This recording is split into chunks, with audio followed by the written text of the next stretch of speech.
building us, and this beautiful complex is no exception. I would like to introduce to you the members who are joining me on stage. This morning, from my right, First Lieutenant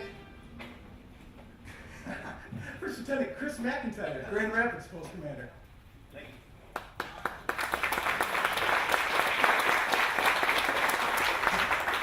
Detective First Lieutenant Jay Peterson, Grand Rapids, Grand Rapids.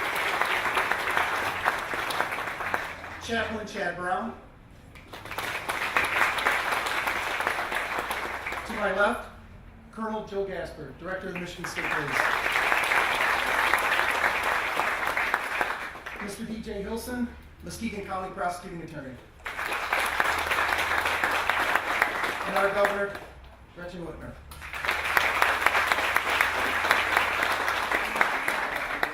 If all those who are able could please stand for the singing of the national anthem by Grand Rapids Post Trooper Joe Reed.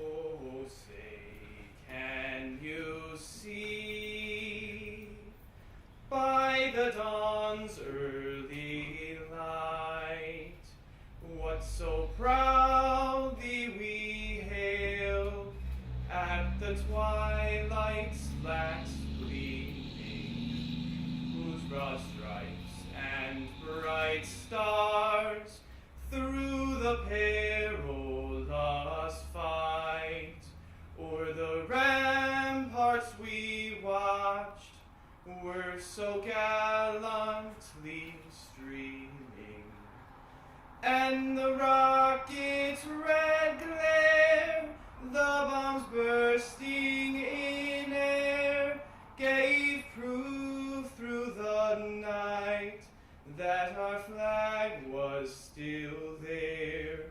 Oh, say does that star-spangled banner yet wave for the land of the free and the home of the brave?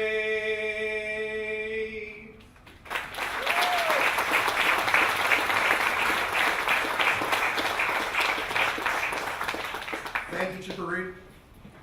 At this time, I'd like to welcome to the podium Chaplain Chad Brown for the invocation. Will you pray with me?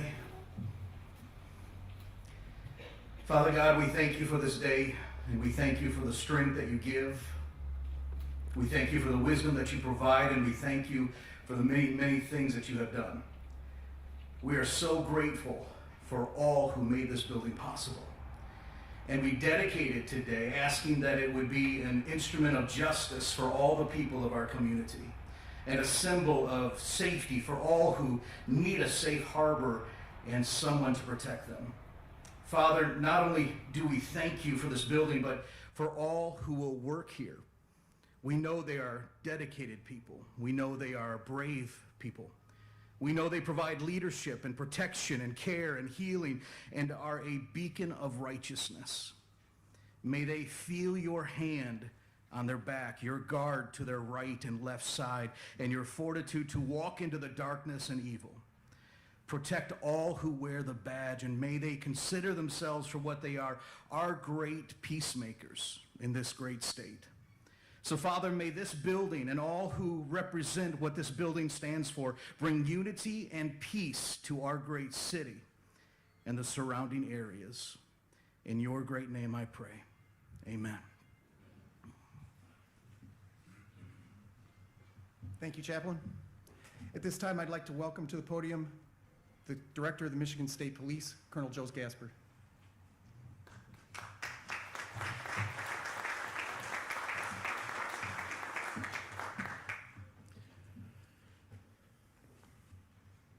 Good morning. Thank you, Captain Hins. Before I get started, just want to acknowledge that we did have an injured trooper in line of duty last night, suffered a gunshot wound, so wishing him best wishes and fast recovery. Besides that, what a wonderful day, what a wonderful way to start a day. You know, together among colleagues and supporters in celebration of a state-of-the-art facility. So many of our department's facilities are antiquated, and one by one, we're committed to updating them to better support our members. But despite shortcomings and the inconvenience that these outdated buildings can pose, I'm proud of the fact that the men and women of the Michigan State Police continue to show up and provide nothing short of amazing service day in and day out. So let's be clear, a building is just a building, and it doesn't make the department or the service that we provide. It's our members who make those important contributions. But I must say that it is really something special when the building matches the high caliber of the professionalism our members display on a daily basis. There's many people to thank for their efforts to make this project a reality.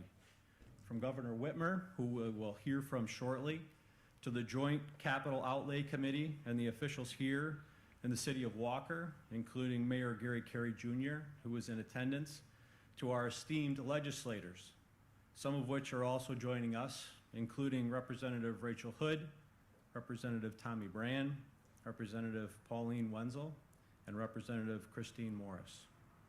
Thank you for your support and your attendance here today.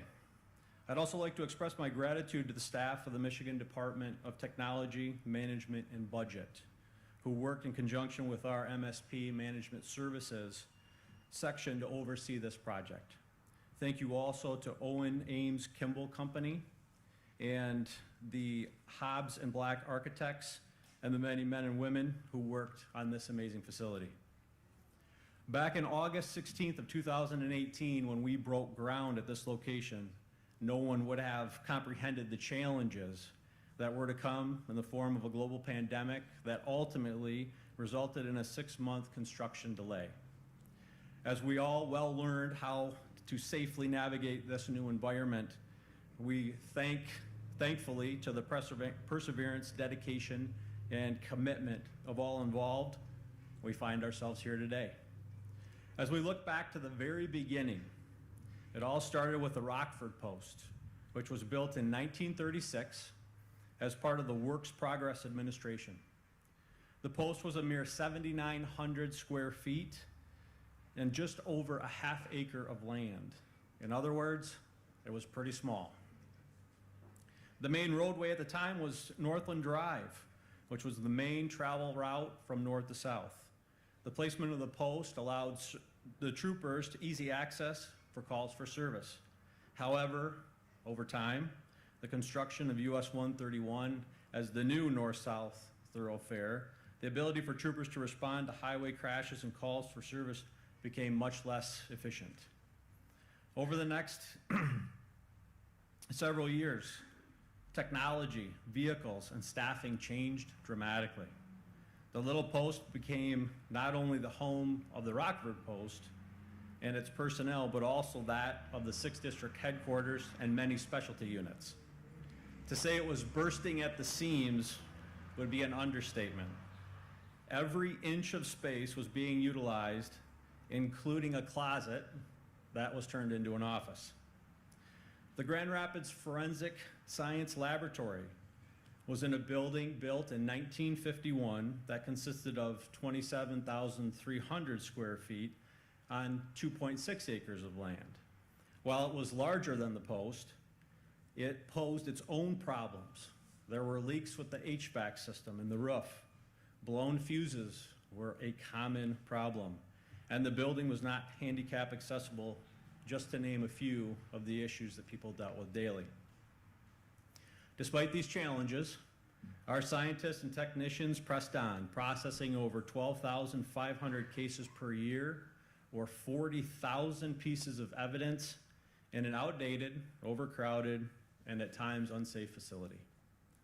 It is with this backdrop that in 1993, then Captain Kelly Steinbauer submitted a proposal for a new MSP complex in the Grand Rapids area that he proposed could be completed within 5 years.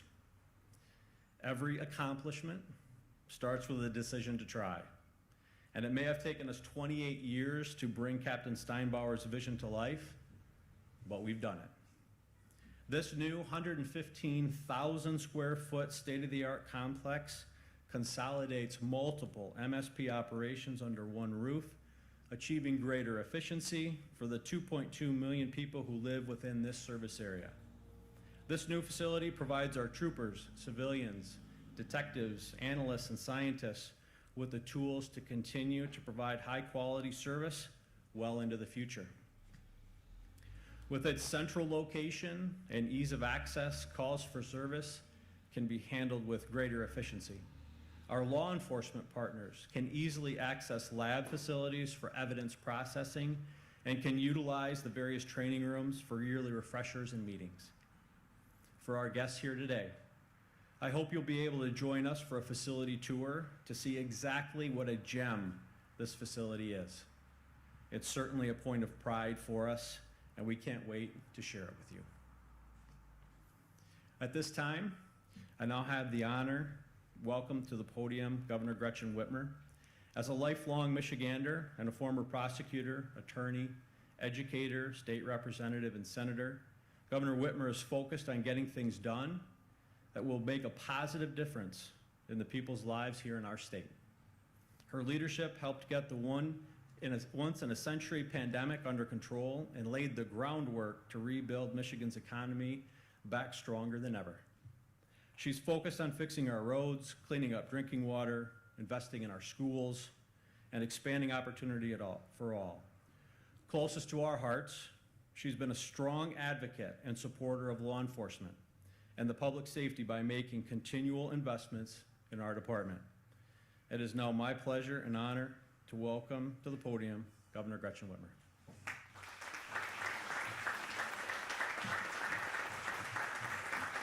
Thank you, and good morning. Thank you, Colonel. It is a pleasure to be here with all of you on the west side and to be acknowledging this important investment that we are making in law enforcement and in keeping people safe in Michigan. I am always happy to spend some time with Colonel Gasper and the fine men and women of the MSP. You inspire me every day and center the work that we do, and I'm so grateful to be with my friend DJ Hilson, prosecutor over here in Muskegon County.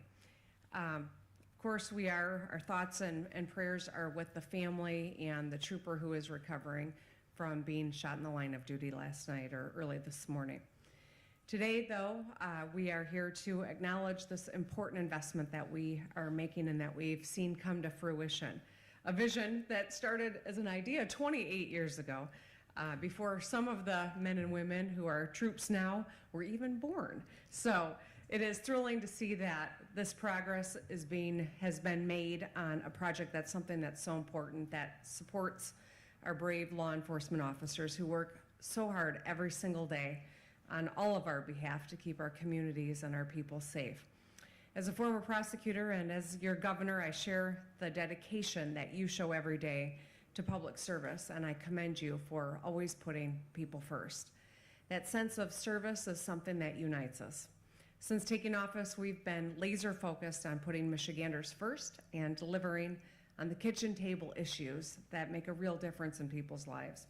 Just last week, I was able to sign a bipartisan budget bill, and I'm grateful for representatives on both sides of the aisle who are here today in force.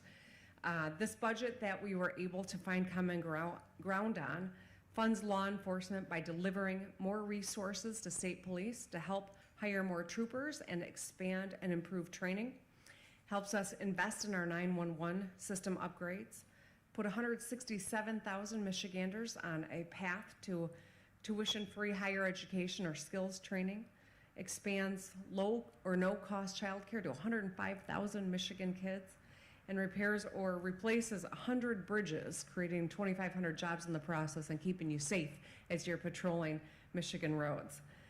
These budget bills build on the bipartisan progress we made last summer when it comes to educating our kids and making a $17 billion investment in the education of Michigan kids.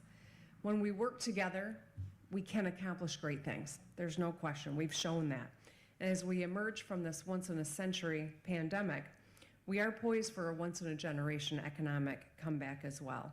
And I'm going to continue focusing on those fundamentals, because that's what's really important, and that's what the people of our state expect, and frankly, that's what they deserve.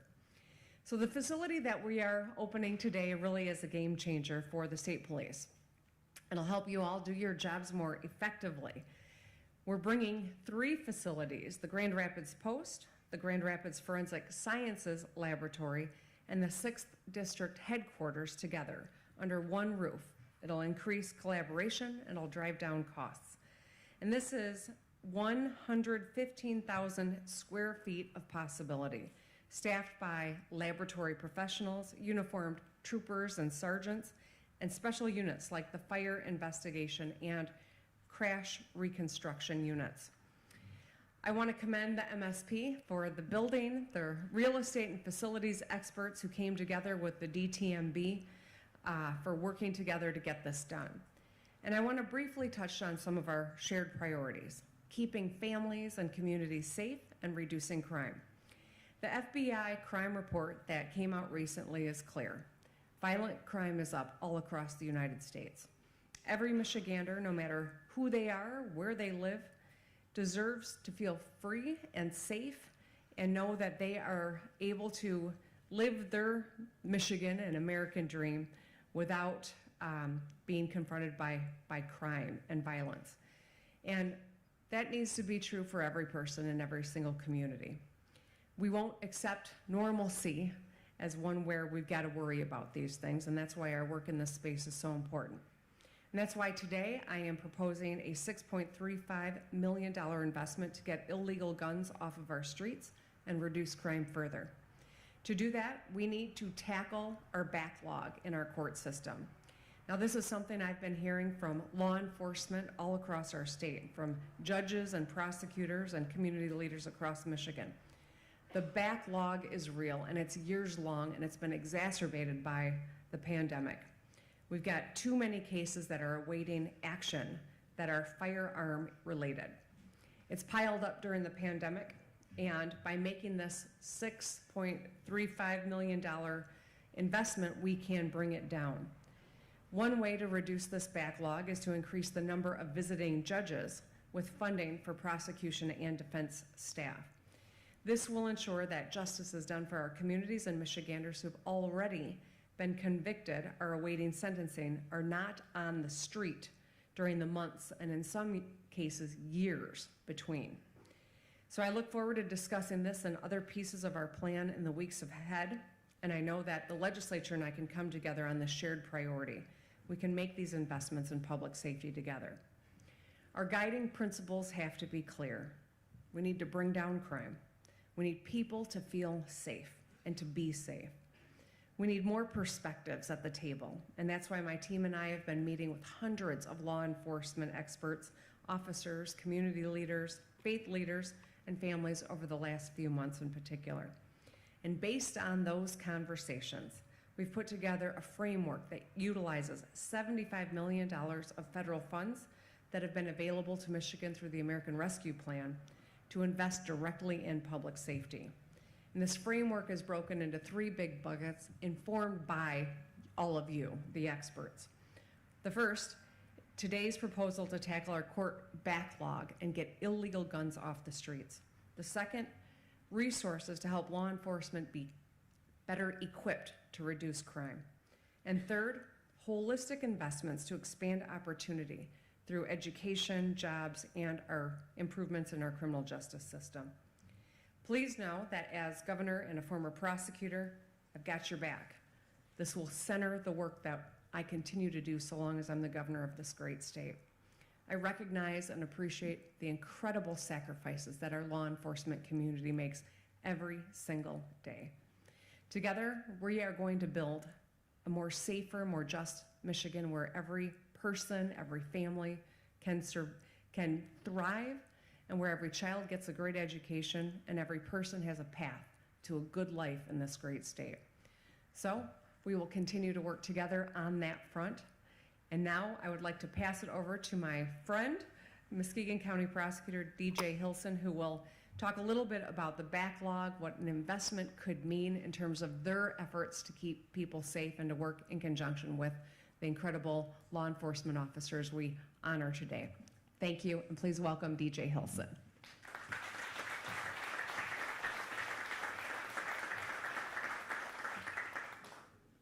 Well, good morning. Thank you, Governor Whitmer. Thank you, Colonel Gasper. Thank you, Michigan State Police, for allowing me this honor and privilege to address this very important issue from a prosecutor's perspective. Certainly, we all know that crime did not stop when the pandemic hit. In fact, given limited access to our courts, even though we were doing our best to limp along and keep the system moving, certainly we experienced a pretty significant backlog. And unfortunately, a lot of that backlog were some pretty significant and serious cases. This is a much needed investment for our criminal justice system. And certainly this financial boost will help. As an example, in Muskegon County, where we were trying anywhere from 1 to 2 felony cases a month, we're now averaging 2 to 3 a week. And certainly with this investment, we're going to be able to continue that pace so that we can catch up with that backlog.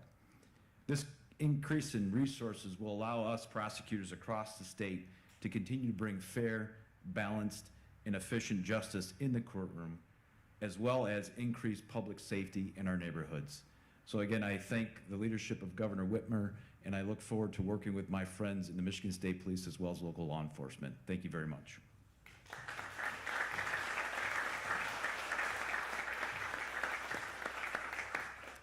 At this time, I'd like to welcome those on stage with me to cut the ribbon and open this building.